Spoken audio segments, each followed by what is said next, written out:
Welcome to Wild Girls Gone Sober. Woo! Wild Girls Gone Sober, episode 2. I'm Lindsay. And I'm Amy. And I'm an alcoholic. I feel like we should be doing our intro. Mm-hmm. Yeah. Hi, I'm Amy. I'm an alcoholic. Hey, Amy. Hi, I'm Lindsay. I'm an alcoholic. Hi, Lindsay. Yay.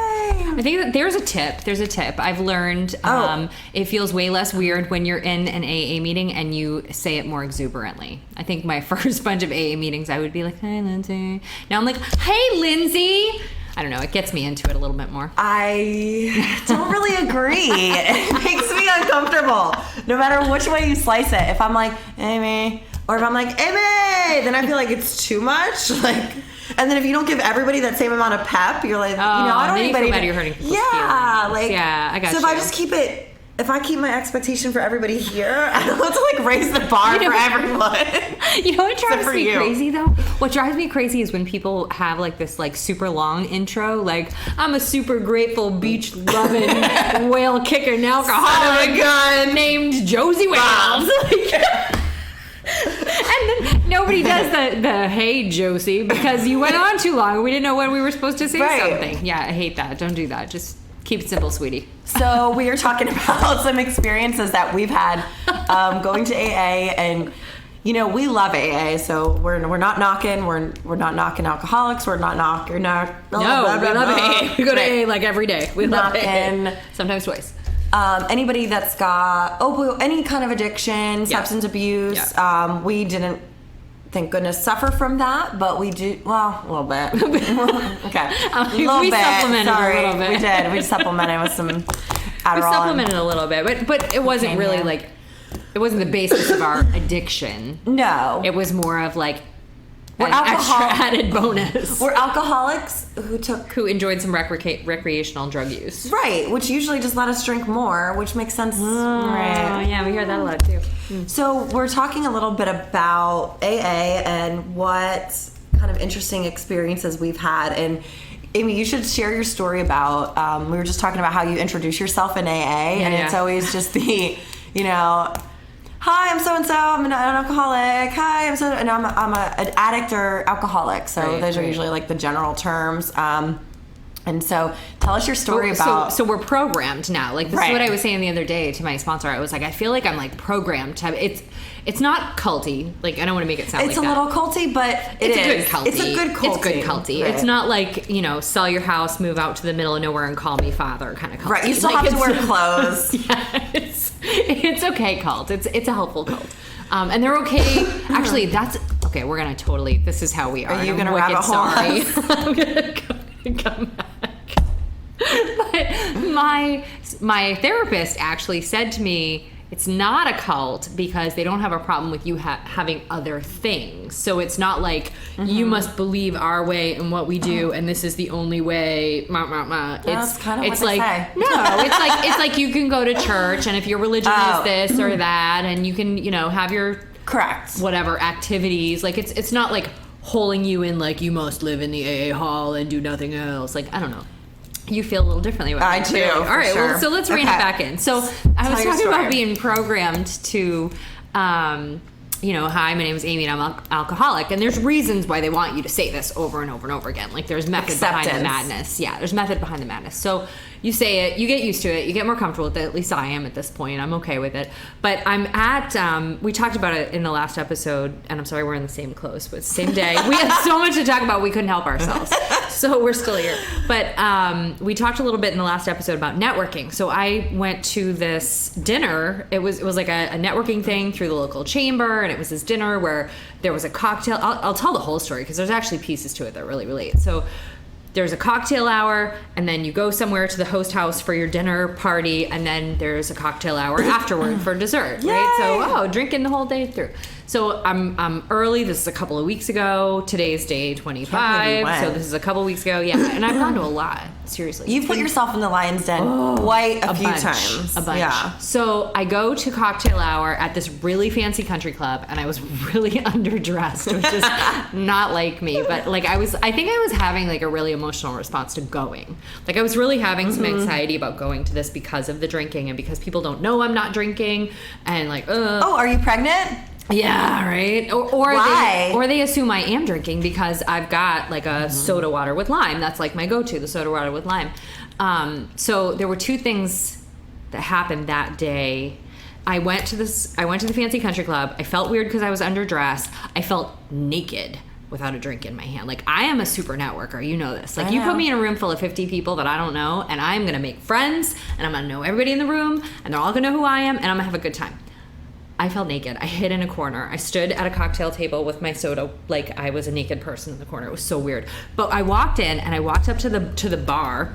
It was just a table set up, and I asked for a soda water with lime. And one of the people that I would say is a friend, like somebody I really like and think highly of, walked over to say hi to me, and I hugged him, and he said to the bartender, "Oh, keep your eye on her. She probably already snicked a bottle of wine off the table when you weren't looking." I went, ouch. Right? Like, I said it. I was like, ooh, ouch. You're hypersensitive, too, in your first... Well, I'm still hypersensitive, forever. so I think that'll just be the way it is. First forever. But those hurtful comments do come up, and, you know, like I said, you put yourself in the lion's den, but you are a lot more social than I am naturally, I think. So, but I can totally relate to being in a room full of a bunch of people you don't know. You're there for a reason. I mean, you're not just going there it's work, to drink it's anymore, right? Or relax and call it work. You're going there to work, or else why would you be there? Right. It's not a party. Right. I know. So it does put you in an odd position. Yeah, a little awkward. And so you kind of tend to like pull back. Which is funny because it's not like I can go to a coffee and connect and network with people. I don't feel weird at that, but if there's booze there and I'm not drinking it, like, I think I'm so focused on like, oh, I really should have the wine. So I get through the cocktail hour. I get through that piece. I go to my host house, which...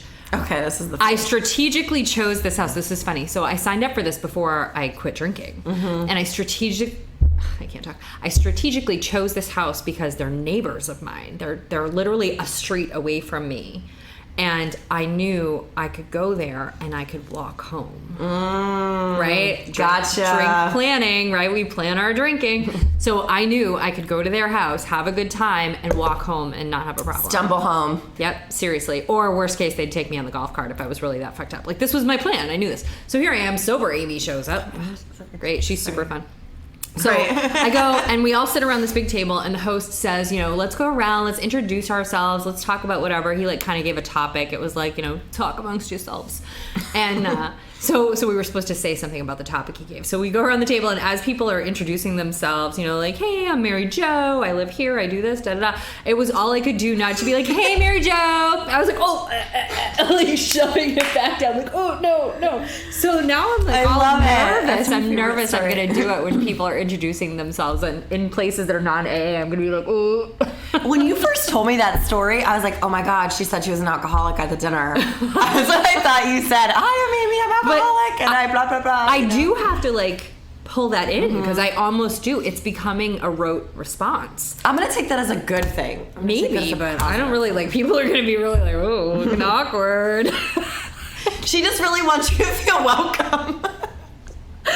Imagine. That's going to be a mess when that happens. I love it. I hope I'm there. Oh, funny. But we were talking about people making comments. So later that night, so I left there and I decided I was going to the after hours, which was right down the road at a restaurant in town. And we were kind of late getting there. Like, we really had a good time at the house I was at. And of course... You had a good time sober? Oh my God, right? I know. And nobody... Well, actually, there was one other person that was getting kind of wasted, which was kind of funny. Because he's a little bit of, like, a local celebrity for reasons I'll explain later. But nobody else at that place was getting trashed. Nobody else there was drinking a bottle or two of wine. You know what I mean? Like, I went there intending to, like... get schnockered and walk away. And I would have been the asshole at the party. Very successful, too. I'm sure you would have been. And I would have been the asshole at the party. Like, I really, these are the wake-up calls that are happening. So we leave there. We were having such a good time that nobody was in a hurry to go to the next spot. And I'm like, you're going to be late. If I were drinking, I would have been really upset because I'm like, cocktail hour is going to be over. We're going to miss the free drinks. Like, I would have been pissed. So we go there, and I go up to the outside little tiki bar, which was for our little special occasion, and they don't have soda there, so I had to go inside. It was like a whole ordeal to get myself a soda water with lime. I was like, Jesus Christ, I should just get a glass of wine and be easier. But so another friend was there, and when I decided it was time to go home, I was going to go home at like 10 o'clock. Early. Right? Who am I? So I'm leaving, and he goes, oh, what's the matter? They run out of wine? Right? But there's been a lot of that. There's been a lot of that kind of commentary from people. And one of the things that I've been struggling or trying to just reconcile with is, first of all, it's my doing that people are saying these things. Like, I have created a persona and an image of myself. And if I were drinking and people were saying these things, I'd be like, yeah, I know, right? Woo! Like, I would think it was funny, and I would laugh, and I would encourage it to a degree. And they don't realize they're being hurtful because A, they don't know I'm not drinking. B, I'm always drinking. So, you know, it's I have to accept that I created that, and it's going to take a while for that to change, but it's still like every time it happens. But so the one who said to me, what's the matter? Did they run out of wine? I talked to him yesterday. He called me about something, and he's renting a place in my town. He's renting a place not far from me, and he's like, yeah, you know, we can get together. We'll go, you know, go party or something, blah, blah, blah. And I mean, he's a friend. I grab lunch with him sometimes. Like, he's a good guy, but I said, well, I'm not really drinking these days. And he's like, oh, he's like, what?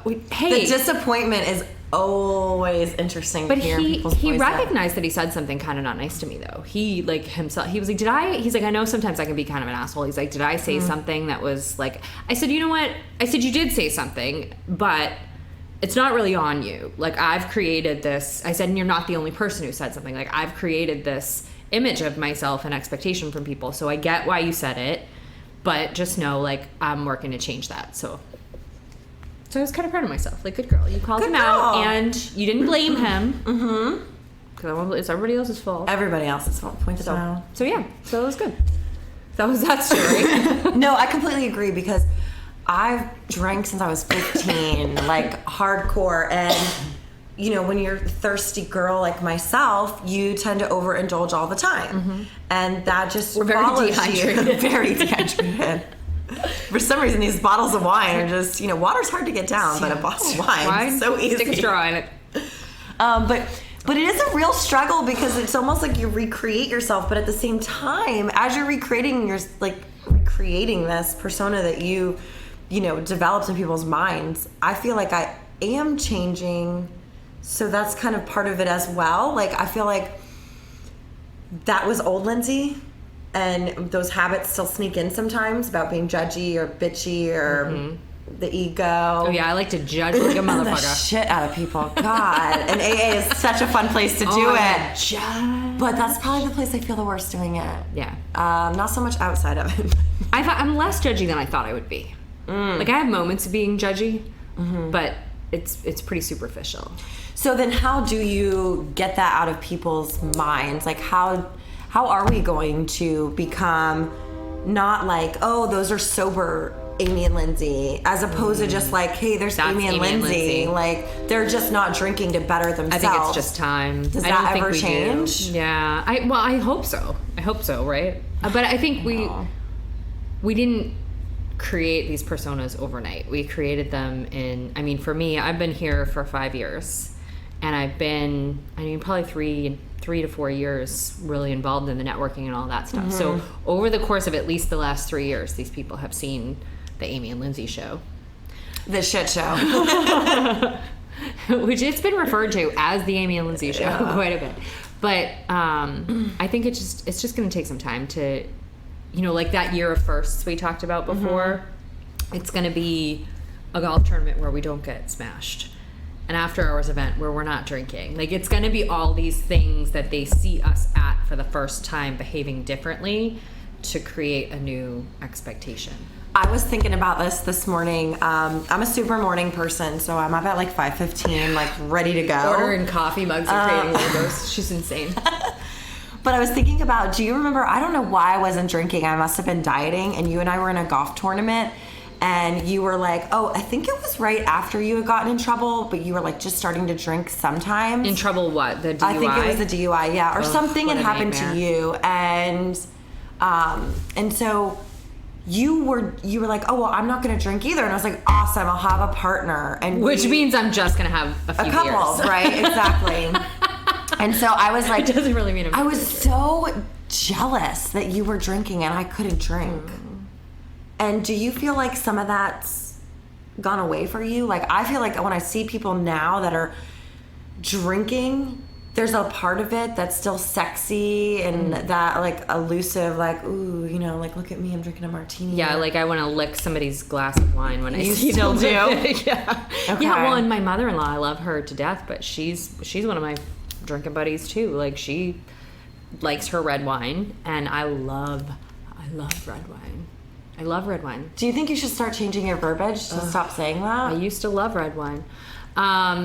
Just asking. I don't know. No, because it's not like it's a constant. I think I'm fortunate. I think I'm fortunate that I'm not having a constant like, oh my god, I really want that. Like, I'm doing okay. Like, most of the time, I'm doing okay. But there have been a couple of like trigger moments where I've been sitting across the table from my mother-in-law because, well, we go over there.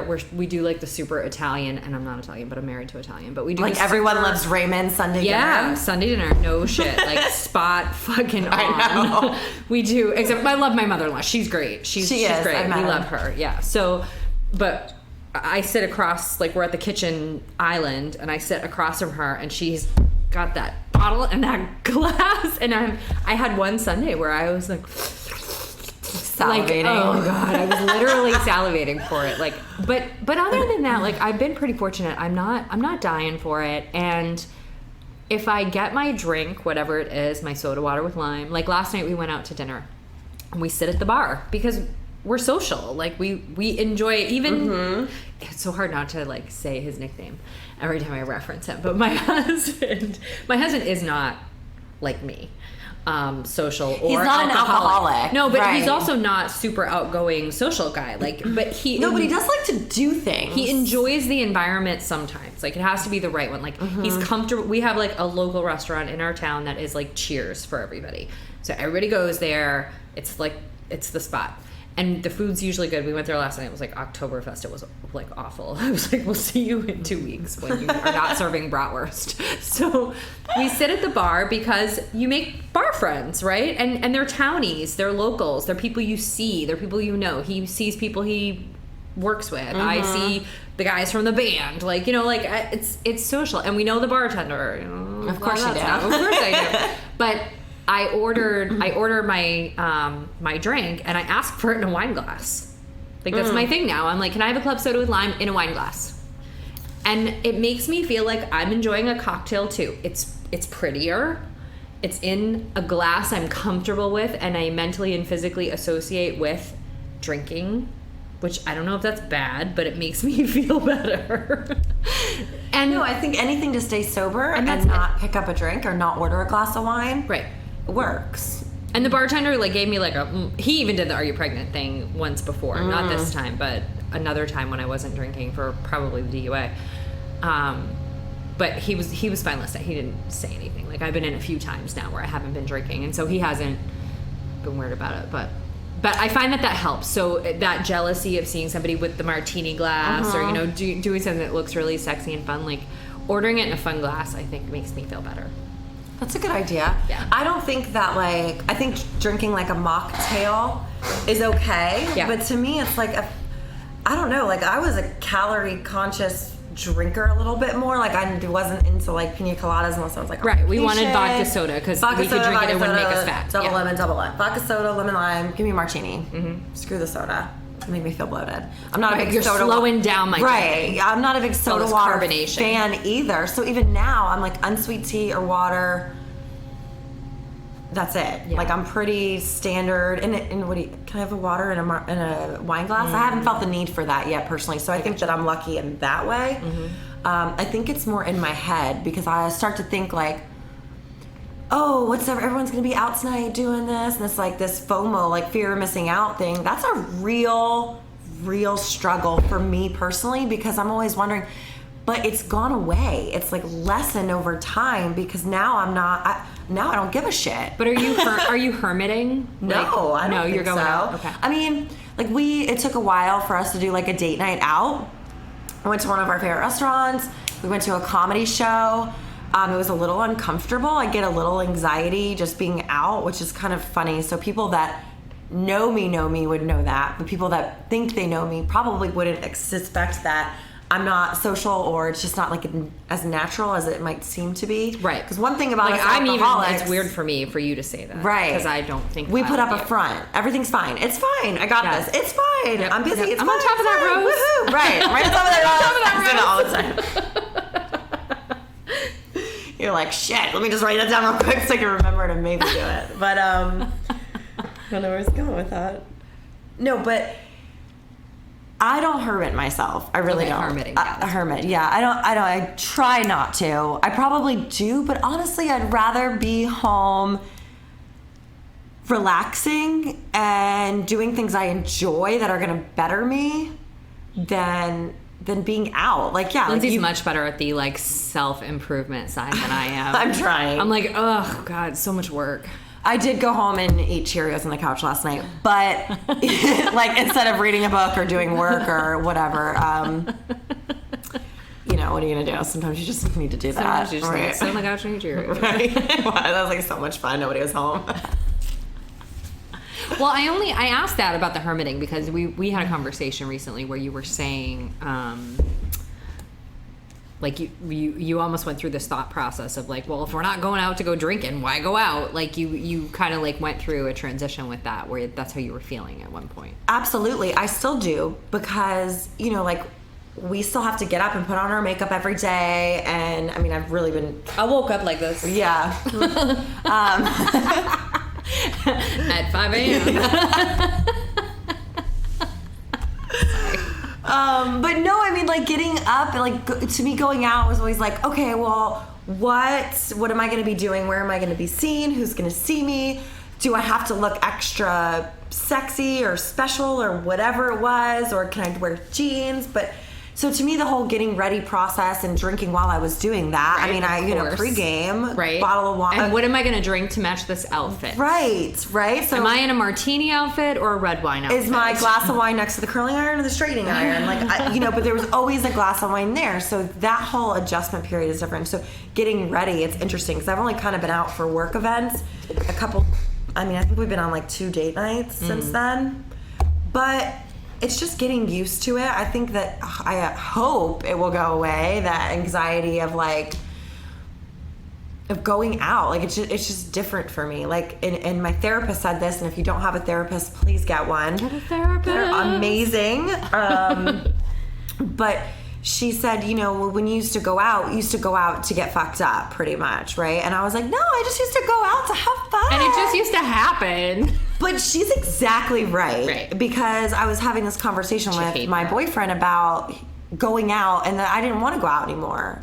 And he was kind of like, that was just different to him. And then when she said that, and he was in the room, we went together, and she said, we used to just like to go out to get fucked up. And I was like, I never thought about that, but that's exactly it. And so all these realizations of things, it's all just like putting all these pieces, and it's a puzzle. I don't know what the puzzle looks like. Right. But pieces are coming together. Yeah, I have no idea. Yeah, I'm just working on some corners. Right. Corner pieces and edges. Some corners and a little teeny bit of edge. That's all I got. In your 10,000 piece puzzle, right? That's all I got. On what sobriety looks like. You brought up a good, what you were saying made me think about something. Is we also both have partners who are not alcoholics and who can drink very responsibly and as they choose. And I think that is an interesting dynamic. Like my situation is a little. I mean, both our situation. Yeah, I know. I totally just heard that. But my situation is different than your situation. But in both cases, like my husband he's not a drinker. He's never really been a heavy drinker. Like I think when he was in his early 20s, he had like a wild ride. There's definitely some talking happening in the background here. I know, I can hear it, right? I'm computer or something. I don't know what's happening. It's freaking me out.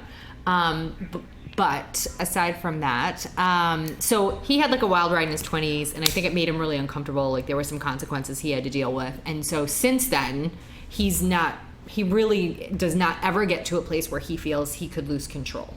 So the minute Which is what a normal person... Right. He's got a very healthy check of like, I have 2 beers and then maybe I have a little bit of a buzz. That's it. We're done. And that's something that you and I have never said. No, I don't have that. No, and I said to my therapist at one point, I was like, I don't think I think it's just red wine. Like, you justify what it is that messes you up. It's just the wine. When I drink the wine, I black out. When I drink the wine, I have a problem. It's not like I can drink 2 beers and be perfectly happy and not drink anymore. And she was like, okay. Well, that's when you were still trying to control your drinking. Yes. She's like, if beer was the only thing available to you, you'd find a way to get drunk on beer. And I was like, oh. I know, when you said that at home. Damn it. God damn it. But it does add a layer to it that my partner can drink and I can't. And my situation's a little complicated in terms of like what he's aware of right at this moment, because it's really early on and I haven't been, and I mean, I guess this is for everybody too. I haven't been comfortable to talk about this yet. Like I've made the promise of not drinking before, or not a promise of never drinking again, but I've stopped drinking for periods of time. I've gone on best behavior is what I always call it. Oh, I'm on best behavior right now. That is like you're in a timeout, right? Yeah. And so I almost like, the reason I don't want to talk about it yet is like I want to have that leg to stand on. I want to feel like I have an accomplishment and I'm serious this time. And not only am I serious this time, but I've never said before I'm not going to drink again.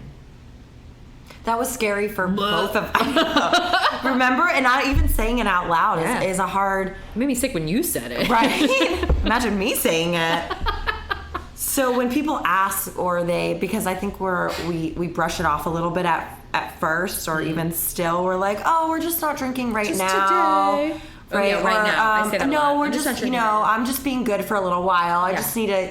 kind of get my shit together, whatever it is that you say. But when you really do start to say it, I think it's beneficial, because it kind of just is like you're telling yourself, okay, I'm never going to drink again. It's still hard to say. It's still awkward to say. Yeah, I don't want to say it. It's even like your family. They're like, oh, well, are you going to drink at XYZ event? And it's like, no, I don't think you understand what forever means. And sometimes it's hard for people to just grasp that, because they've known you as the drinker, or we better stock up on wine. Lindsey and Amy are coming. My mother-in-law literally said to me, oh, everything's code for wine with Amy. Right. Like, you're dealing with a lot more punches, I feel like. I was like, oh, meet me at the pool is code for let's have some wine. She's like, yeah, everything is code for let's have wine with Amy. Oh. Okay then. Thanks, Mom. Yeah. Right, love you too. Yeah. See, it helps for me, like, I don't know, just not having, like, my boyfriend doesn't, like, drink at home, was never, like, a stop after work, have a beer kind of guy, so it's easier that way for me. So when I get home, it's not like there's beer in the fridge or wine, and the stuff that was there got eliminated quickly. See, I haven't thrown out stuff in my house. Like, there is a full bottle, like my hurricane, like that just my gives me hurricane chills vodka, that it's still in there. My hurricane vodka is still in its place in the cabinet. I think not in the freezer. No. You know what? So we went through a little hiccup with the teenager that I keep it in a place where it's like gets eyeballs on it. And the level doesn't appear to have changed, but who knows? It could be water by now.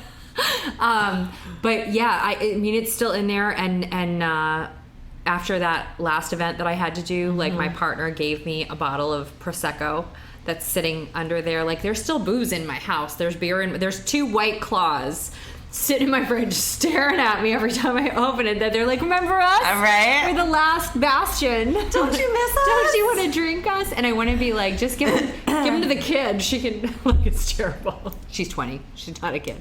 But yeah, so it's still in there. And he comes home and he has a couple beers. Most days, like not every single day, but most days he comes home and has 2 beers. But that's it. And that's it. Just 2 beers. I have never once in the almost 10 years we've been together, I have never seen him drunk. Not once. I've seen him like maybe get a little bit loose with like a couple of Jack and Cokes. That's it. I've never seen him drunk. And he probably can't say that same thing. Oh, Lord Almighty. He probably can't count how many times he's seen me drunk. Like, oh, yeah, no. No, and he's seen awful things. Like, things that you're like, you cringe to think about somebody seeing you in that. Somebody sober seeing you in that way. Like, this memory just came up on my Facebook I was talking about, where I had a friend who is sober and had gotten sober probably recently. So like, what an asshole I am for this she's story. Like sober. She's sober. Yeah. Okay. She like went through recovery. Well, so she went through a program. I don't know a lot about her program. We're not super tight at this point. They moved away. She was really having a problem. Like, she was like blackout drinking like during the day. Like, she almost lost her job. Like, there was a lot going on, and so she did the right thing. She went into some kind of a program where she was going every week, and she stopped drinking, and she didn't go to AA that I'm aware of. And it was funny because I actually remember bringing that up to her, like, or commenting on it as though it was AA, and she was like, I'm not in AA, as though it was a really bad thing. But we've all been there. But it's, and I'm like, I totally relate to that. Like, you were like, ugh, like, AA, right? Like, ugh, scumbag. Now I'm like, in the room. I'm like, yeah. Where's my little triangle necklace? I need a lanyard.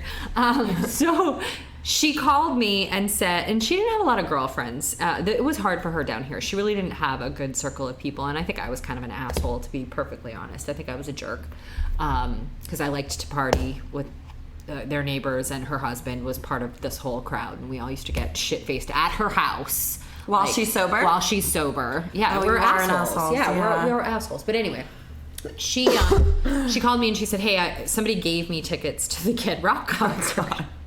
And I was like, yeah, super fun. She had 4 tickets. And she's like, well, if you want to invite somebody. And so I probably asked you if you wanted to go.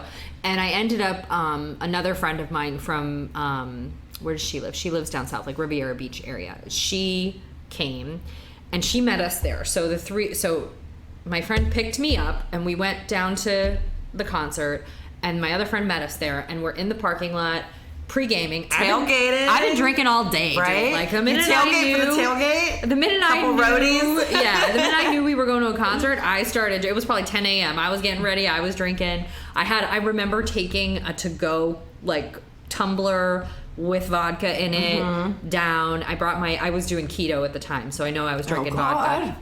And I'm snacking on, like, chicken and hard-boiled eggs. And so there's a picture that comes up on my Facebook, a memory. It was a year ago, like 2 days ago. It was a year ago. And it's us in the parking lot, and she's taking a selfie, and it's the 3 girls. And I'm like, okay, I remember that. But we go into the concert, and we have a mutual friend who does some bartending at these concerts.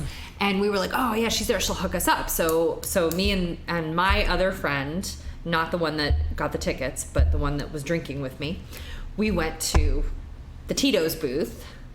Our friend was there, hooked us up, right? We got our little mason jar of, I used to get the fish bowls. Lemonade, and with the paper straw, so you have to suck it down so quick. You have to straw gets it. Yeah. So she tells us, like, just give me $20. That buys your mug, right? And just keep coming back, and I'll just keep refilling I have it. 2 in my right? So I remember getting 2 of them.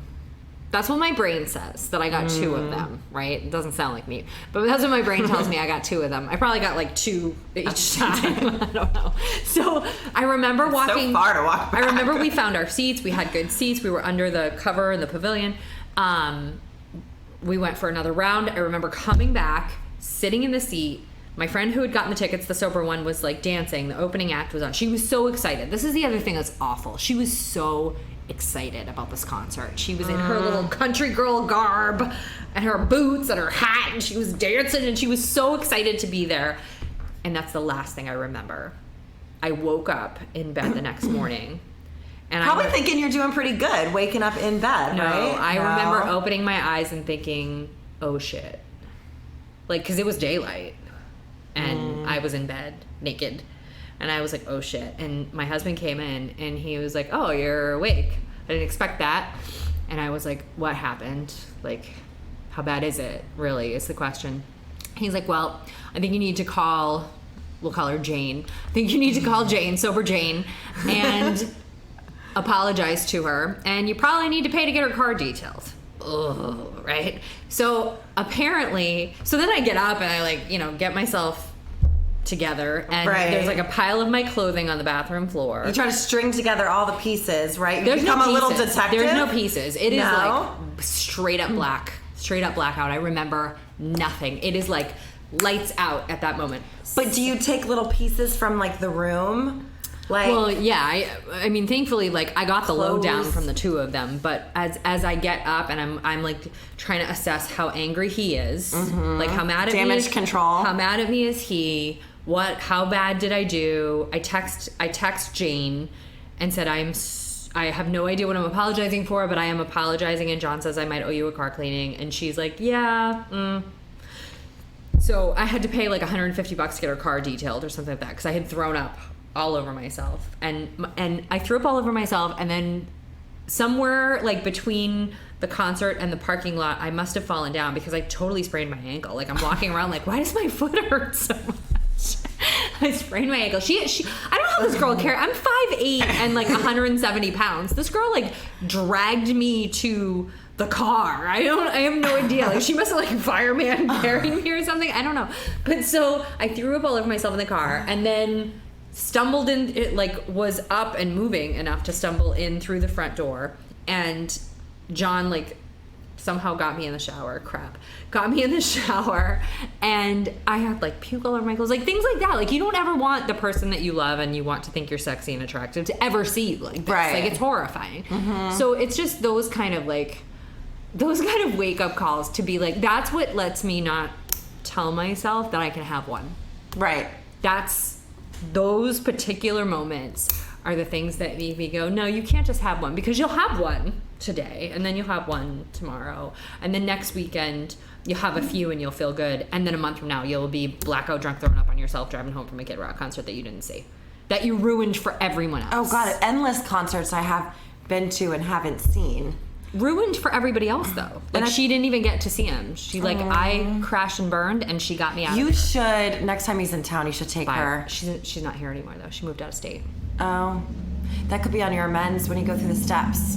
And that's where I think that you take them. Like, I think that is the reason for the moral inventory that you, Amy and I have not done the steps, and we're still really fresh. And we're ignorantly talking about this. Right. We know nothing. This is just our experience thus far. And, you know, I think that's part of that moral inventory and the list of all the things that you've done wrong, just so it's fresh in your mind to just not have just one, and to prove to yourself that you can. Right. Or to even... Because I don't ever want to be that again. Like, I don't ever want to do that. No, I know. Again. For like 45 reasons. 45,000 reasons. 45 is like, yeah, being nice that was to yourself. A mess. So I'm sorry. I don't know why I started off on that story, but just, yeah, that's part of the one day at a time thing, I think, is having that blaring reminder of how bad it can be. Because that was probably one of the bottoms. Like, I wanted to make a compilation of my rock bottoms. That's probably one of them. It'd be in the video. It would be in the video. It would definitely be a slide. Right. No, it's just important to really to remember all those reasons. And, you know, some people suggest making a list. Some people suggest of all the reasons why not to. And I don't know, I think we stay pretty strong through AA, through our relationship together, by just chatting and going through the experience. So we're really fortunate to have each other. Absolutely. And they push you to talk to, well, and you haven't got a sponsor yet, so I don't know what your sponsor experience is going to be like. No, it's not a judgment, but I know. I'm curious to see like who you end up with and how it differs from my experience. Because so far, like, my sponsor's lovely. She's super nice. She's so sweet. Super nice, very sweet, very like loving and huggy and sweet, lovely person, which is perfect. Like, I need that. I can't do tough love. I would just cry every day. So I think the right person has been put in my path. But I listen to other people's stories of like what their sponsors are. You know, they tell me to do everything. Bathroom, right? Yeah, and I'm like, man, like, she's not really telling me to do anything yet. Like, I'm kind of like. And I'm a doer. Like, I need you to give me tasks. I'm like, okay, what are we supposed to be doing? What's the point? Let's do this. I call you every day. What am I supposed to do? And she's not really giving me like stuff to do yet. So I don't. So I was talking to my therapist about it, and I asked her about a sponsor, and I was asking her about like AA attendance, because, you know, I want to be about picking a home group, because, you know, I don't want to just attend one if two is required or what's expected. Right. And, you know, what gets me a gold AA star? Yes, I want to be the best at whatever it is. I want to be the superstar at AA. What do I do? So she was telling me, so I'm like, what do you think I need? Do I need like a soft, loving, you know, therapist sponsor, or do I need like a badass to like bama jamma to just like, you know, get me going through the step and like call me out on my shit. Put your wine in. Right. And she said like 2 words, and I looked at her and I was like, you're right. I need a badass. Like, I need somebody to tell me what to do. So she didn't even, it was me figuring it out, just talking with her that I'm going to need someone to call me on my shit. Because when I start going through those steps and thinking about all this shit and writing all those lists of people that I've just spun through their lives like a tornado, not even knowing what kind of damage I've even caused. Right. That's a little scary, but those steps you'll be getting to hear about on our podcast, Wild Girls Gone Sober. Yeah. Is it time to wrap up already? I think it is oh time. my God, I want to talk forever. I know, we could do this all day. All right, we'll miss you till next time. Till next time. Wild Girls Gone Sober. Just remember, one day at a time. Oh, man, I love it.